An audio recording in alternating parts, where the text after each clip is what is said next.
அடிக்கடி காயத்தால் அவதிப்படக்கூடிய ஹர்திக் பாண்டியாவை மும்பை டீமுக்கு கேப்டனாக நியமித்து மிகப்பெரிய சிக்கலில் மாட்டிக்கிட்டாங்க மும்பை டீம் அப்படிங்கிற மாதிரி பயங்கரமாக விமர்சனம் பண்ணி பேசியிருக்காரு இந்தியன் டீமோட முன்னாள் பிளேயரும் தற்போதைய கிரிக்கெட் கமெண்டேட்டருமான ஆகாஷ் சோப்ரா. இதில் என்ன நடந்திருக்கு, ஆகாஷ் சோப்ரா எதெல்லாம் சொல்லியிருக்காரு அப்படிங்கிற விஷயத்தை இப்போ டீட்டெயிலாக பார்க்கலாம்.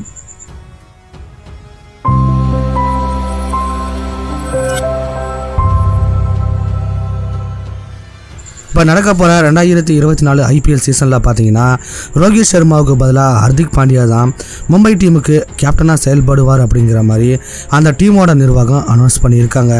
குறிப்பாக குஜராத் டைட்டன்ஸ் டீமோட கேப்டனாக இருந்த ஹர்திக் பாண்டியாவை சமீபத்தில் தான் பார்த்தீங்கன்னா ட்ரேடிங் முறையில் வலுக்கட்டாயமாக மும்பை டீம் வாங்கியிருந்தாங்க.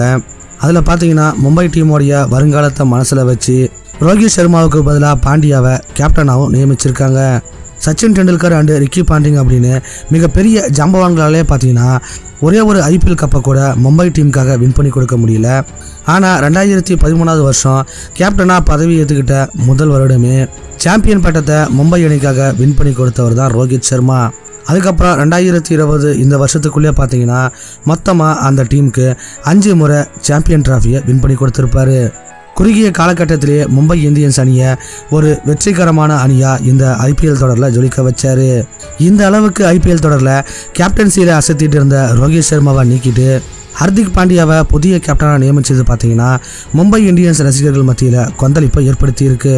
இதே சமயத்தில் இன்னொரு பக்கம் எடுத்துக்கிட்டோம் அப்படின்னா சமீப காலமாகவே பார்த்தீங்கன்னா அடிக்கடி காயத்தால் பாதிக்கப்படுறாரு ஹர்திக் பாண்டியா. ஆல்ரெடி டெஸ்ட் கிரிக்கெட்லேருந்து ஹர்திக் பாண்டியா பார்த்தீங்கன்னா ரொம்ப காலமாக விலகியே இருக்கார். 2023 வேர்ல்ட் கப் சீரீஸ் மாதிரியே பல சீரீஸில் பார்த்தீங்கன்னா விளையாட்டு இருக்கும்போது அடிபட்டு பாதியிலே விலகியிருக்காரு. இவர் இப்படியாப்பட்ட சூழலில் இருக்கும்போது ரோஹித் சர்மாவை கழட்டி விட்டுட்டு புதிய கேப்டனாக ஹர்திக் பாண்டியாவை நியமித்தது தவறு அப்படிங்கிற மாதிரி தான் அவர் பேசியிருக்காரு.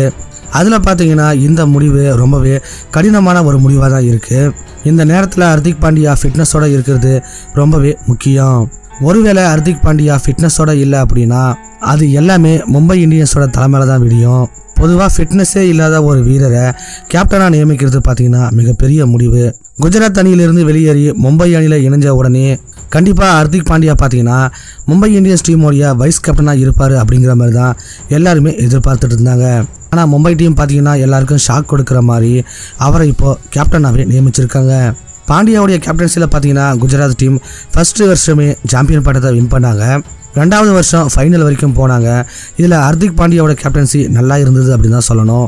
ஆனால் இவரோட கேப்டன்சியில் மும்பை இந்தியன்ஸ் டீமில் ஏதாவது ஒரு தவறு நடந்துச்சு அப்படின்னா அந்த நேரத்தில் ஹர்திக் பாண்டியா தன்னுடைய கையை உதர்த்தி தானாக முன் வந்து தவறை ஒப்புக்கொண்டு தான் ஆகணும் அப்படின்னு சொல்லி ஆகாஷ் சோப்ரா அவருடைய கருத்துக்களை பதிவு பண்ணியிருக்காரு.